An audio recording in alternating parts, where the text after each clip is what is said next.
Uma outra coisa que temos pensado é na questão da educação. A educação é primordial.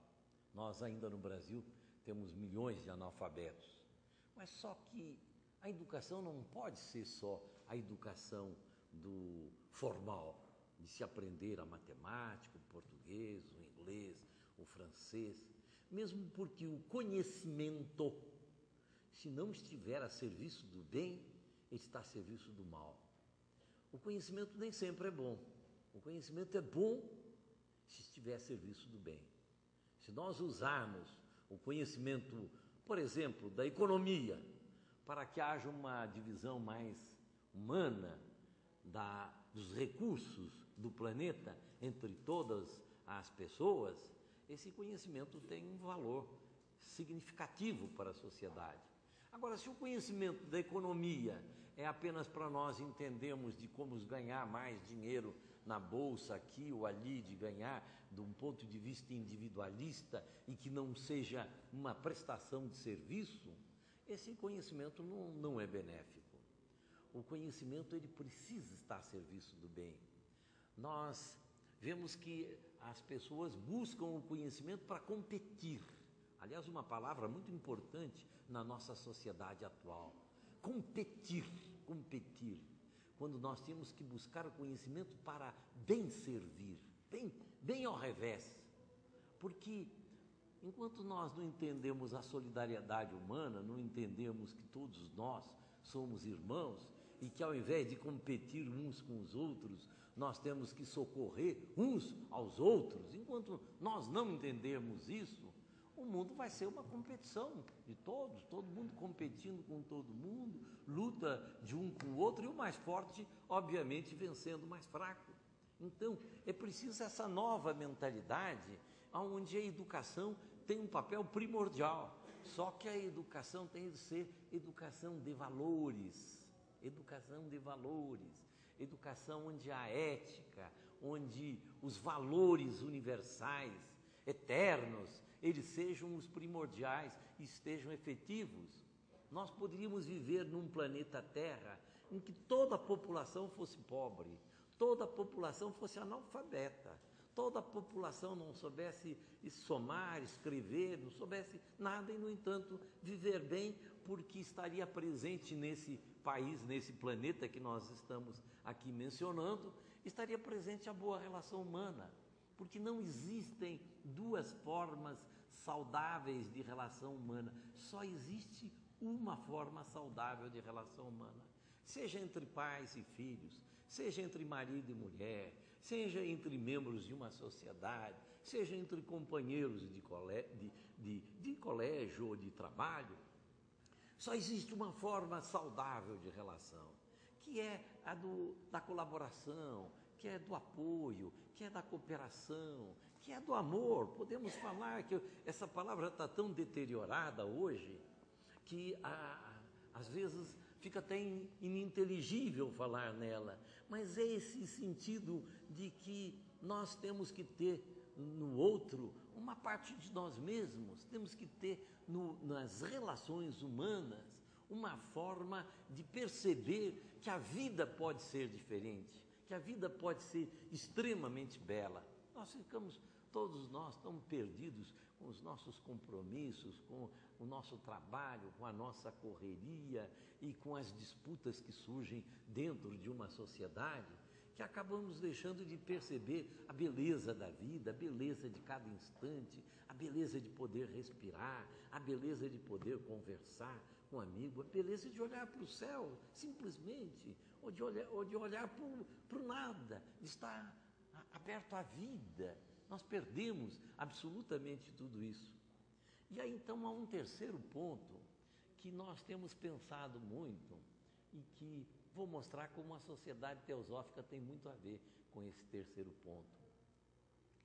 Nós sentimos que é preciso uma mudança de mentalidade em que se descubra que o outro não existe. O outro faz parte de nós mesmos.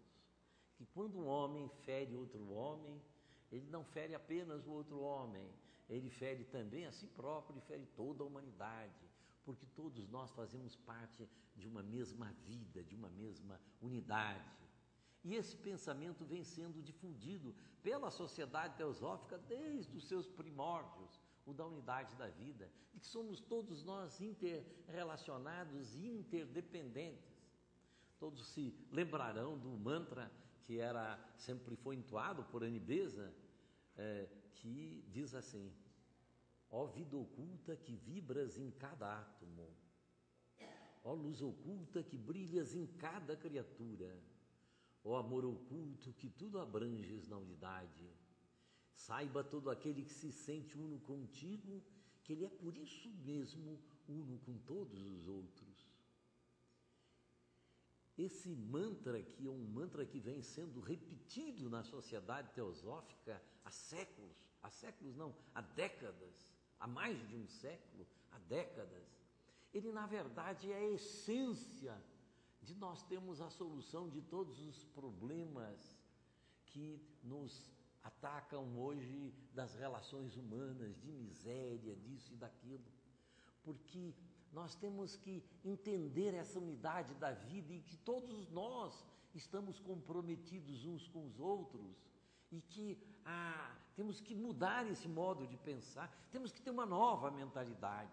É só com essa nova mentalidade que nós vamos realmente resolver todas as metas do milênio, todos os problemas da humanidade. Eu me lembro de que John Coates, que foi presidente mundial da Sociedade Teosófica, ele, numa palestra pública, contou uma historinha que tem algo a ver com essa visão filosófica. Ele contava que um peixinho procurou a rainha dos mares. Procurou a rainha dos mares e foi e disse lá para a rainha: eu estou tão cheio de dúvidas, eu preciso que você me ilumine a minha mente, o meu pensamento. Sim, peixinho, qual o problema que está te inquietando? É que falam tanto, mas eu não sei. Existe mesmo o mar?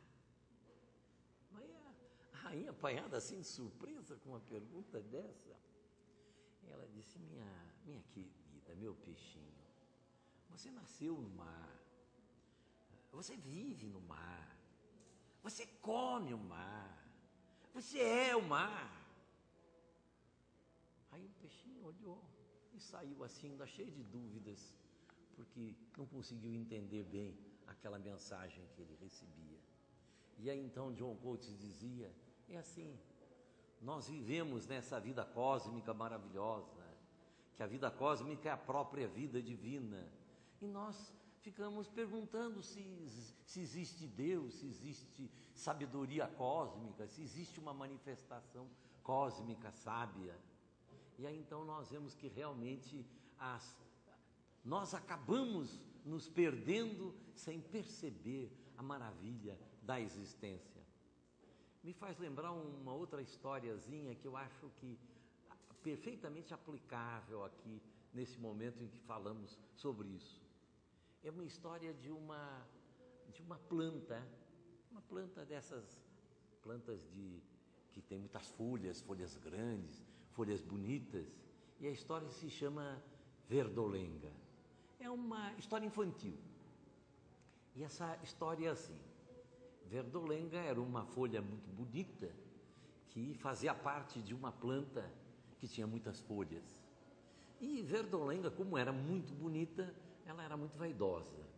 Então, Verdolenga, desde manhã, desde os primeiros momentos da alvorada, ela passava implicando com as outras folhas da planta. Ô, branquela, como você está branca, será que você vai resistir até o inverno? E você, queimadinha, te queimaram toda. Quem é que vai gostar de uma folha queimada assim como você? Que coisa horrível que você está. E a bichada, nossa, os bichos te despedaçaram toda. Ninguém vai querer você também. E a rasgada, aí tá pior ainda. E ela implicava com as plantas o dia inteiro. Só que um dia começou a nascer uma folhinha nova, verdinha. E verdinha começou a nascer cheia de brilho, cheia de lustre, toda esplendor. E aquilo pegou Verdolenga de surpresa, e Verdolenga aos poucos foi vendo a Verdinha crescendo, e ela foi se silenciando, deixou de criticar as outras plantas, as outras folhas, e começou a se dirigir a Verdinha. Verdinha, você é tão linda, Verdinha. Verdinha, você é tão formosa, Verdinha. Verdinha, você sabe que essa noite, enquanto você dormia, eu vi os raios da lua batendo no seu corpo perfeito, que maravilha! E de manhã, quando vieram os primeiros raios de sol, e você estava coberta de orvalho, o brilho do sol nas gotas, parecia que você estava com um diadema. Verdinha, eu posso dizer para você, não só, muito mais do que eu te amo. Eu posso dizer que eu tenho uma unidade tal com você, Verdinha, que eu sinto que eu sou você. Hoje eu entendo o namorado quando diz para namorada, eu sou você. Eu sou Verdinha, eu sou Verdinha, eu sou Verdinha. E aí a Verdinha diz assim, sabe o que ocorre, Verdolenga? É que quando você me ama, o seu foco de consciência vai lá no fundo. E quando vai lá no fundo, toca na seiva. E quando toca na seiva, é a mesma seiva que te alimenta que me alimenta. E aí nós somos um só mesmo.